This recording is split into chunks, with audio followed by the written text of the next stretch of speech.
Hello दोस्तों, स्वागत है आपके अपने YouTube channel Vimlesh coaching classes में। दोस्तों सीटेट 2023 का पेपर जो कि 20 अगस्त को होने वाला है, उसके लिए दोस्तों हम अपने चैनल पे सीटेट की लगातार बेहतरीन क्लासेस प्रोवाइड करा रहे हैं। दोस्तों आज सीटेट 2023 के लिए हिंदी की हमारी तीसरी क्लास है।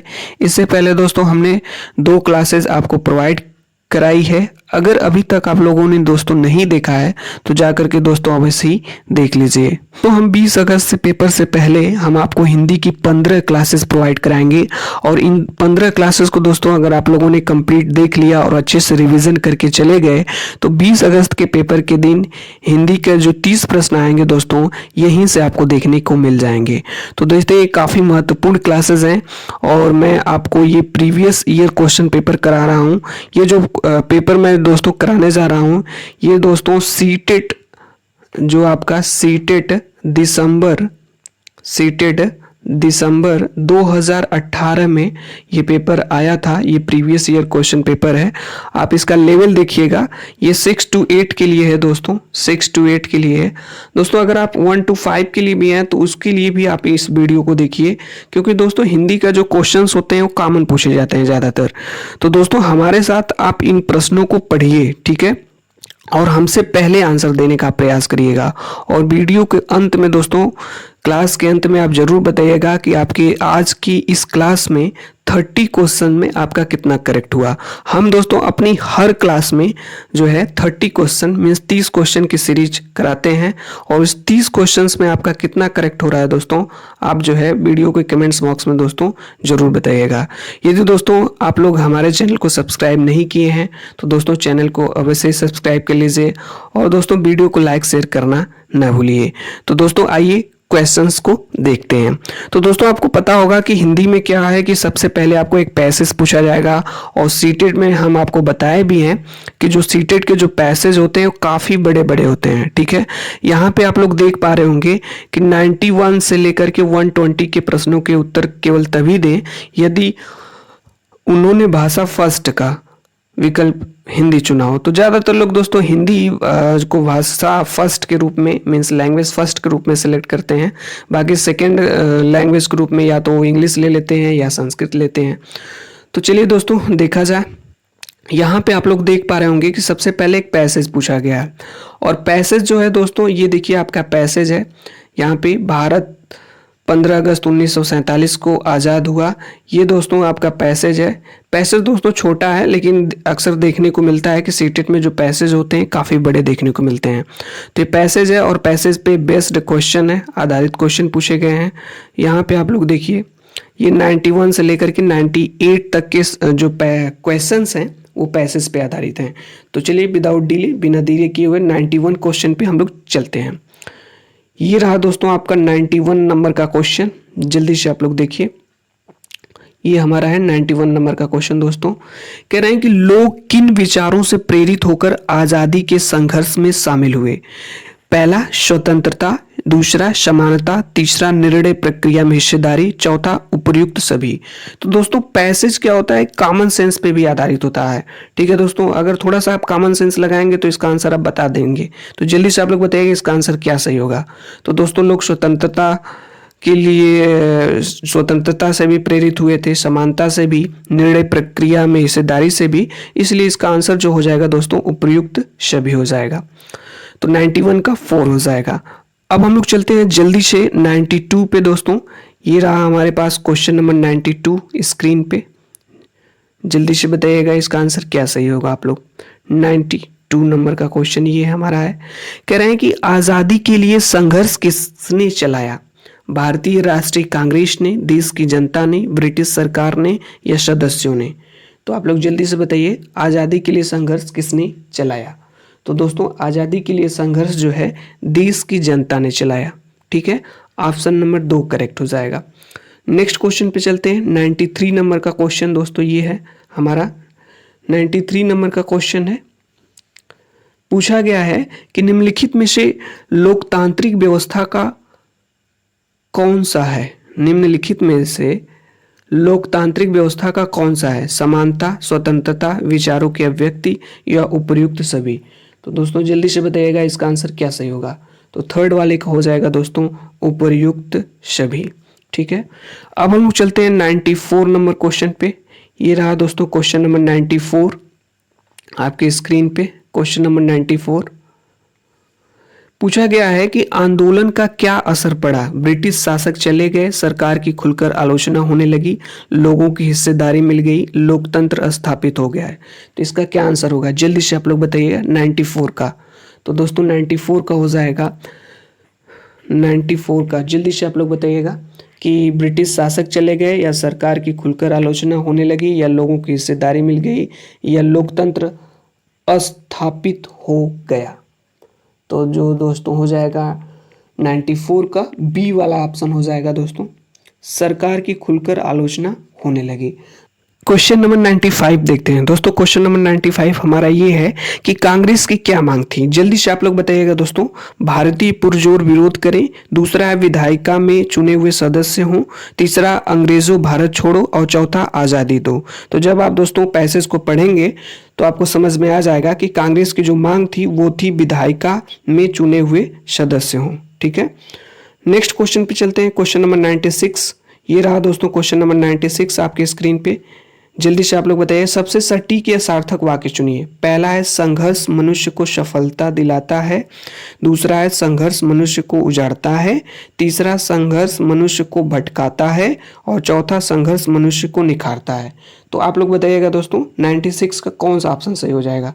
तो दोस्तों 96 का हो जाएगा ऑप्शन नंबर फर्स्ट करेक्ट हो जाएगा, संघर्ष मनुष्य को सफलता दिलाता है। आप हमसे पहले आंसर देने का प्रयास करिए दोस्तों, तभी आपको समझ में आएगा कि आपका करेक्ट हुआ आंसर या इनकरेक्ट। ठीक है, अब हम चलते हैं क्वेश्चन नंबर 97 पे। ये रहा दोस्तों क्वेश्चन नंबर 97 आपकी स्क्रीन पे। कह रहे हैं कि खुलेआम शब्द का सबसे सार्थक प्रयोग है, यानी खुलेआम शब्द का सबसे सार्थक प्रयोग किस वाक्य में हुआ है। पहला है खुलेआम नगाड़े बज रहे थे, दूसरा खुलेआम बरसात हो रही थी, तीसरा खुलेआम बुराइयां हो रही थी, चौथा खुलेआम नाक बज रही थी। तो 97 का जल्दी से आप लोग बताइए कौन सा ऑप्शन करेक्ट हो जाएगा। तो दोस्तों 97 का हो जाएगा सी वाला, खुलेआम बुराइयां हो रही थी, ये वाला आपका आंसर सही हो जाएगा। ठीक है, अब हम लोग चलते हैं 98 पे दोस्तों। ये रहा दोस्तों क्वेश्चन नंबर 98 आपके स्क्रीन पे। क्वेश्चन नंबर 98 है कि दबाव शब्द का प्रयोग कहाँ पर होता है। पहला दिया है चढ़ता खाली स्थान गिरता गया, दूसरा हवा का खाली स्थान कम हो गया, चौथा है भीड़ भाड़ खाली स्थान से था, तीसरा है चौथा है सभी चुपचाप खाली स्थान से थे। इसमें आपको फिलअप करना है। तो दोस्तों दबाव किस वाक्य में भरा जाएगा, जल्दी से आप लोग बताइएगा। तो दोस्तों हो जाएगा ऑप्शन नंबर बी में, हवा का दबाव कम हो गया। आप लोग सुनते होंगे इस प्रकार के वाक्य दोस्तों, हम लोग बोलते भी हैं। ठीक, तो दोस्तों 91 से लेकर के 98 तक मीन्स 91 से लेकर के दोस्तों 98 तक जो है गद्यांश पे आधारित क्वेश्चंस दिए गए थे। उसके बाद दोस्तों 99 से लेकर के 105 तक मीन्स 99 से लेकर के 105 तक जो प्रश्न पूछे गए वो कविता पर आधारित हैं। एक कविता दी गई है दोस्तों, इस पे आधारित जो है क्वेश्चंस पूछे गए हैं। तो ये दोस्तों आपकी कविता है। यहाँ से देखिए, मुख्य गायक की चट्टान जैसी भारी स्वर का साथ देती वह आवाज सुंदर कमजोर कांपती हुई थी। वह मुख्य गायक का छोटा भाई है या उसका शिष्य, या पैदल मुख्य गायक की गरज में वह अपनी गूंज मिलाता आया है। प्राचीन काल से गायक जब अंतरे की जटिल तानों के जंगल में खो चुका होता है। दोस्तों ये आपका पूरा कविता है, इसको आप पढ़ेंगे और पढ़ने के बाद इसको अच्छे से दोस्तों आप समझेंगे। अंडरस्टैंडिंग पॉइंट आपकी अच्छी होनी चाहिए। जब इसको आप समझ लेंगे उसके बाद इस पे कुछ रिलेटेड क्वेश्चंस बनाए गए हैं। देखिए 99 नंबर का क्वेश्चन दोस्तों पूछा गया आपसे, ये है आपका। पूछा गया है कि संगतकार के माध्यम से कवि किस प्रकार के व्यक्तियों की ओर संकेत करना चाह रहा है। पहला सहयोगी, दूसरा सहृदय, तीसरा समरस और चौथा संग दिल। तो दोस्तों बताइएगा इसका आंसर कौन सा करेक्ट होगा। तो दोस्तों पहला ऑप्शन हो जाएगा सहयोगी, 99 का फर्स्ट। अब हम चलते हैं क्वेश्चन नंबर जो है 100 पे दोस्तों। ये रहा दोस्तों क्वेश्चन नंबर 100, 100 नंबर का क्वेश्चन है। क्वेश्चन पूछा गया है कि चट्टान जैसा भारी स्वर से आशय है मोटी आवाज, पुरुष की आवाज, गंभीर आवाज या पत्थर की आवाज।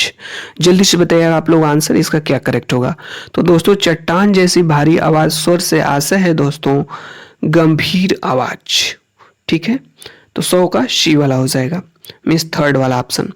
101 नंबर का दोस्तों क्वेश्चन यहाँ पे है आपका 101 का कि गायक जब अंतरी की जटिल तानों के जंगल में खो चुका होता है के मायने हैं अंतरे को गाते हुए वह भटक जाता है, लीन हो जाता है, बेसुरा हो जाता है, बेलगाम हो जाता है। तो दोस्तों जब आप कविता को पढ़ेंगे तब आपको समझ में आ जाएगा कि जो इसका ऑप्शन मीन्स आंसर सही हो जाएगा दोस्तों वो हो जाएगा आपका लीन हो जाता है। ऑप्शन नंबर 2 करेक्ट हो जाएगा 101 का 2।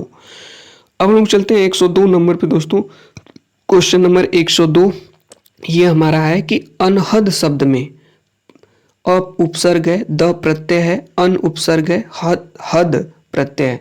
तो दोस्तों ये व्याकरण से रिलेटेड क्वेश्चन है। तो दोस्तों इसमें अन उपसर्ग है। ठीक है, इसमें अन उपसर्ग हो जाएगा। तो अनहद में अन उपसर्ग है, ऑप्शन नंबर 3 करेक्ट हो जाएगा। अब हम चलते हैं क्वेश्चन नंबर 103 पे दोस्तों। ये रहा दोस्तों क्वेश्चन नंबर 103 आपके स्क्रीन पे। पूछा गया है कि राख जैसा कुछ गिरता हुआ का अर्थ है बूझता हुआ स्वर, ऊंचा स्वर, उदास स्वर या भयभीत स्वर। तो जल्दी से बताइएगा 103 नंबर का दोस्तों क्या करेक्ट हो जाएगा। तो 103 का हो जाएगा दोस्तों राख जैसा गिरता हुआ मीन्स बूझता हुआ स्वर हो जाएगा। नेक्स्ट क्वेश्चन है 104 नंबर का दोस्तों क्वेश्चन है कि संगतकार का अर्थ है। संगतकार का क्या अर्थ है? गायक का साज उठाने वाला, गायक के साथ रहने वाला, गायक के साथ गाने वाला, गायक को बिखरने से बचाने वाला। तो जल्दी से बताइएगा दोस्तों 104 का कौन सा करेक्ट हो जाएगा। संगतकार का क्या अर्थ है? तो दोस्तों संगतकार का अर्थ है कि गायक के साथ गाने वाला, गायक के साथ गाने वाला। ऑप्शन नंबर 3 करेक्ट हो जाएगा। क्वेश्चन नंबर 105 पूछा गया है कि ढाढ़स बांधना का अर्थ है। ढाढ़स बांधना मीन्स तसल्ली देना होता है दोस्तों। ऑप्शन नंबर 1 करेक्ट हो जाएगा। आशीर्वाद देना, आज्ञा देना, रक्षा सुस्त बांधना ये नहीं होगा दोस्तों, तसल्ली देना, ढाढ़स बांधना। अब हम लोग चलते हैं क्वेश्चन नंबर 105 दोस्तों हो गया। अब हम लोग चलते हैं क्वेश्चन नंबर 106 पे। ये रहा दोस्तों क्वेश्चन नंबर 106। अब यहाँ से दोस्तों पैसेज कविता पे आधारित तो प्रश्न पूछे गए थे वो कंप्लीट हो गए। अब यहाँ से प्रश्न पूछे गए हैं। यहाँ से दोस्तों देखिएगा पूछा गया है कि पढ़ना सीखने के लिए आवश्यक है कि केवल लक्ष्य भाषा सुनने का माहौल हो, घर की भाषा सुनने बोलने को मिले, लक्ष्य भाषा की अर्थपूर्ण और रोचक सामग्री सुनने पढ़ने को मिले और चार्ट अधिक से अधिक कक्षा में लगाया जाए। तो दोस्तों क्या हो जाएगा जल्दी से आप लोग बताइएगा। 106 नंबर का क्वेश्चन दोस्तों, तो ऑप्शन नंबर 3 करेक्ट हो जाएगा। ठीक है दोस्तों, इसके लिए ऑप्शन नंबर 3 करेक्ट हो जाएगा। लक्ष्य भाषा की अर्थपूर्ण और रोचक सा सुनने पढ़ने को मिले। सीटेट में अक्सर देखा जाता है दोस्तों जो ऑप्शंस बड़े होते हैं नॉर्मली सामान्यतः वही करेक्ट होते हैं, हमेशा नहीं दोस्तों, लेकिन ये मान के चलिए 40% कंडीशन में 50% जो ऑप्शंस बड़े होते हैं वही करेक्ट होते हैं। 107 नंबर का क्वेश्चन दोस्तों ये रहा आपके स्क्रीन पे। पूछा गया है कि भाषा केवल अभिव्यक्ति का माध्यम ही नहीं बल्कि से का माध्यम है। कह रहे कि भाषा केवल अभिव्यक्ति का ही माध्यम नहीं है बल्कि लिखने का माध्यम है, कि पढ़ने का है, कि बातचीत का है, कि सुनने का। तो जल्दी से बताइएगा दोस्तों। भाषा केवल अभिव्यक्ति का माध्यम ही नहीं बल्कि पढ़ने का भी माध्यम है दोस्तों। ठीक है, 108 नंबर का क्वेश्चन दोस्तों। 108 नंबर का क्वेश्चन हमारा ये है कि लड़की होकर रोते हो यह कथन। 4 ऑप्शन दिए गए हैं। पहला, भाषा को बच्चों की दृष्टि से पढ़ने को बाध्य करता है। दूसरा ऑप्शन है भाषा को अध्यापकों की दृष्टि से पढ़ने को बाध्य होता है। तीसरा है भाषा को जेंडर की दृष्टि से पढ़ने को बाध्य करता है। चौथा ऑप्शन भाषा को व्याकरण की दृष्टि से पढ़ने को बाध्य करता है। तो जल्दी से बताइए दोस्तों। तो इसका ऑप्शन जो हो जाएगा वो ऑप्शन नंबर 3 करेक्ट हो जाएगा। भाषा को जेंडर की दृष्टि से पढ़ने को बाध्य करता है। तो दोस्तों जेंडर से आपके एग्जाम में जरूर क्वेश्चन आएगा, 1 या 2 क्वेश्चन आना तय है क्योंकि प्रत्येक वर्ष दोस्तों पूछा जाता है। जेंडर से क्वेश्चंस हमेशा पूछे जाते हैं। अब हम चलते हैं क्वेश्चन नंबर 109 पे। दोस्तों क्वेश्चन नंबर 109 ये रहा हमारा। पूछा गया है कि कहानी के संदर्भ में कौन सा कथन उपयुक्त लगता है। पहला, कहानी में संवाद होना आवश्यक है। दूसरा, कहानी में शुरुआत होना आवश्यक है। कहानी में शुद्ध भाषा होना आवश्यक है, या कहानी में कथानक का होना आवश्यक है। तो जल्दी से बताइए दोस्तों, 109 नंबर का दोस्तों क्वेश्चन है। तो कहानी में दोस्तों कथानक का होना आवश्यक है। ऑप्शन नंबर 4 करेक्ट हो जाएगा। अब हम चलते हैं क्वेश्चन नंबर 110 पे। ये रहा दोस्तों क्वेश्चन नंबर 110 आपके स्क्रीन पे।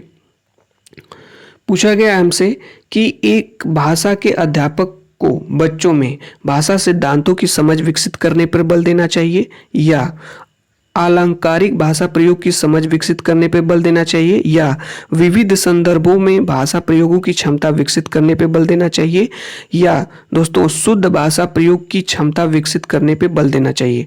तो दोस्तों 110 नंबर का जो क्वेश्चन है, इसका जो आंसर हो जाएगा वो थर्ड वाला हो जाएगा। दोस्तों मैं आपको बता देना चाहूँगा, अगर कहीं पर भी विविध शब्द का प्रयोग हो तो ऑप्शंस दोस्तों बिल्कुल करेक्ट होगा। 100 में दोस्तों 99% चांस है, ये वाला जो ऑप्शंस है 90% चांस तो है ही दोस्तों कि यही वाला आपका आंसर करेक्ट होगा, सही होगा। ठीक है दोस्तों, अब हम चलते हैं 111 नंबर का क्वेश्चन। दोस्तों आपका 111 नंबर का क्वेश्चन ये है कि कोई भाषा किसी भी लिपि में लिखी जा सकती है, इस कथन पर आपकी राय है कि कोई भाषा किसी भी लिपि में लिखी जा सकती है, आपकी राय है कि यह बिल्कुल संभव नहीं, यह बहुत हद तक संभव है। हर भाषा की अपनी लिपि होती है, भाषा और लिपि के बीच एक सीधा संबंध है। तो जल्दी से बताइएगा दोस्तों 111 नंबर का कौन सा ऑप्शन सही हो जाएगा। तो दोस्तों 111 नंबर का जो ऑप्शन हो जाएगा इसके लिए ऑप्शन नंबर बी करेक्ट हो जाएगा, यह बहुत हद तक संभव है। अब हम चलते हैं क्वेश्चन नंबर 113 पे दोस्तों। क्वेश्चन नंबर आपका 113 ये रहा दोस्तों स्क्रीन पे। क्वेश्चन नंबर 113 ये दोस्तों आपका पूछा गया है आपसे कि कविता का एक निश्चित अर्थ होता है जिसे सभी विद्यार्थियों को पढ़ना चाहिए। इस कथन के बारे में आप मानते हैं कि किसी कविता को एक निश्चित अर्थ के साथ पढ़ना चाहिए, या सभी विद्यार्थी अपने अनुभव और परिवेश में ही कविता समझते हैं। तीसरा, कवि ने कविता के एक अर्थ में लिखी जिसे हर विद्यार्थी को समझना चाहिए। और चौथा, अलग अलग अर्थ समझने से पढ़ने की प्रक्रिया बाधित होती है। तो दोस्तों मैं आपको बता दूं, सीटेट में जो ऑप्शंस होते हैं वो काफ़ी बड़े बड़े होते हैं, क्वेश्चंस भी बड़े बड़े होते हैं। तो आपको सभी ऑप्शंस को भी अच्छे से पढ़ना है, तभी आप समझ पाएंगे और उसका एनालिसिस कर पाएंगे, कि ऑब्जर्व कर पाएंगे कि कौन सा ऑप्शन करेक्ट होगा। तो दोस्तों एक 113 का कौन सा करेक्ट होगा 113 का, जल्दी से आप लोग बताइएगा दोस्तों। 113 नंबर का हो जाएगा आपका सी वाला, कवि ने कविता एक अर्थ में लिखी जिसे हर विद्यार्थी को समझना चाहिए। क्वेश्चन नंबर 114 मीन्स 114 नंबर का दोस्तों क्वेश्चन आपका ये है। हमसे पूछा गया है कि आप मानते हैं कि अलग अलग तरह की सामग्री पढ़ने के अवसर मिलने से पहला, भाषा को विविध संदर्भों में प्रयोग करने की समझ बनती है। दूसरा, व्याकरण सम्मत भाषा सीखने को मिलती है। तीसरा, किताबों के बारे में जानकारी मिलती है। और चौथा, लेखकों के बारे में जानकारी मिलती है। तो जल्दी से आप लोग बताइएगा दोस्तों। अभी हम आपको दोस्तों बताए हैं कि कहीं पे विविध शब्द का प्रयोग हो, ठीक है, विविध, वो आपका ऑप्शन बिल्कुल करेक्ट होता है। 100 में 90% चांसेस होते हैं। देखिए दोस्तों यहाँ पे है कि नहीं विविध, ठीक है। अब हम लोग चलते हैं क्वेश्चन नंबर 115 पे, 115 नंबर का क्वेश्चन दोस्तों ये रहा आपका। कह रहे हैं कि हिंदी में विज्ञान संबंधी पाठों को पढ़ाने का उद्देश्य विज्ञान की भाषा को समझना है, विज्ञान विषय को गहराई से जानना है, विज्ञान के प्रति जिज्ञासा बढ़ाना है, या विज्ञान के संदर्भ में हिंदी भाषा प्रयोग को समझना है। तो जल्दी से बता दीजिए दोस्तों, इसका जो ऑप्शंस हो जाएगा क्या करेक्ट हो जाएगा। बी वाला करेक्ट हो जाएगा। दूसरा, विज्ञान विषय की गहराई को जानना मीन्स गहराई से जानना समझना। 116 नंबर का दोस्तों क्वेश्चन आपका ये है। 116 नंबर क्वेश्चन, लेखन क्षमता के आकलन के लिए क्या करना चाहिए। अभिव्यक्ति विचारों को जांचना होगा, व्याकरण सम्मत भाषा को देखना होगा, अर्थपूर्ण वाक्यों और संदर्भों को देखना होगा, लिखावट की सफाई और सुंदरता को जांचना होगा। आप लोग बताइएगा जल्दी से इसका आंसर क्या करेक्ट होगा। तो 116 नंबर का दोस्तों हो जाएगा सी वाला दोस्तों, अर्थपूर्ण वाक्यों और संदर्भों को देखना होगा। ठीक है दोस्तों, ये आपका बिल्कुल करेक्ट आंसर हो जाएगा। 117 पे चलते हैं। 117 नंबर का क्वेश्चन है दोस्तों, जल्दी से बताइएगा आप लोग। हिंदी के पाठों में अन्य भाषाओं के शब्दों के होने का अर्थ है। पाठ का लेखक हिंदी नहीं जानता। पाठ समाज के बहुभाषी स्वरूप की सहज प्रस्तुति है। पाठ कठिन और अस्पष्ट है और विद्यार्थियों को शुद्ध भाषा नहीं सिखाई जा रही। तो 117 का कौन सा ऑप्शन करेक्ट होगा? तो दोस्तों ऑप्शन नंबर दूसरा करेक्ट हो जाएगा। पाठ समाज के बहुभाषी स्वरूप की सहज प्रस्तुति है। 118 पे दोस्तों हम लोग चलेंगे। 118 नंबर पे क्वेश्चन पे अब कुछ ही क्वेश्चन बचे हुए हैं दोस्तों, 2-3 क्वेश्चन और बचे हुए हैं। आप लोग बताइएगा इसका आंसर क्या करेक्ट होगा। आपकी दृष्टि में अभ्यास पाठ को समझने में मदद करते हैं, बच्चों को तार्किक बनाते हैं, बच्चों को भाषा के बारे में बताते हैं, बच्चों को उत्तर देना सिखाते हैं। तो जल्दी से बता दीजिए दोस्तों इसका क्या आंसर सही होगा। तो 118 नंबर का ए वाला हो जाएगा, मीन्स फर्स्ट वाला, पाठ को समझने में मदद करते हैं।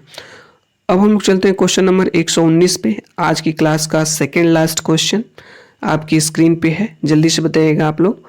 कह रहे हैं कि उच्च प्राथमिक स्तर की पाठ्य सामग्री में अनुवाद सामग्री रखने का उद्देश्य है। बहुत सी सामग्री से परिचय कराना, प्रचुर हिंदी साहित्य का न होना, अन्य भाषाओं के साहित्य को हिंदी में पढ़ने के अवसर देना, पूरे देश को पढ़ने के अवसर देना। तो दोस्तों 119 का क्या हो जाएगा? ऑप्शन नंबर थर्ड करेक्ट हो जाएगा। अन्य भाषाओं के साहित्य को हिंदी में पढ़ने के अवसर देना।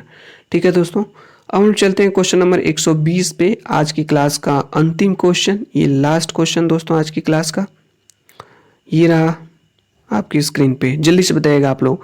यदि आपकी कक्षा में दृष्टिबाधित बच्चे हैं तो यदि आपकी क्लास में दोस्तों दृष्टिबाधित बच्चे हैं तो आप क्या करेंगे? उन्हें विशेष सहानुभूति से पढ़ाएंगे, उन्हें पढ़ने के उपयुक्त साधन देंगे, उन्हें सभी बच्चों से अलग गतिविधि देंगे, उनसे कम गतिविधियां कराएंगे। तो दोस्तों क्या हो जाएगा? तो दोस्तों इसका जो ऑप्शन हो जाएगा उन्हें पढ़ने के उपयुक्त साधन देंगे। तो दोस्तों आज की क्लास कैसे लगी कमेंट्स बॉक्स में दोस्तों जरूर बताइएगा। बाकी मिलते हैं दोस्तों नेक्स्ट क्लास में।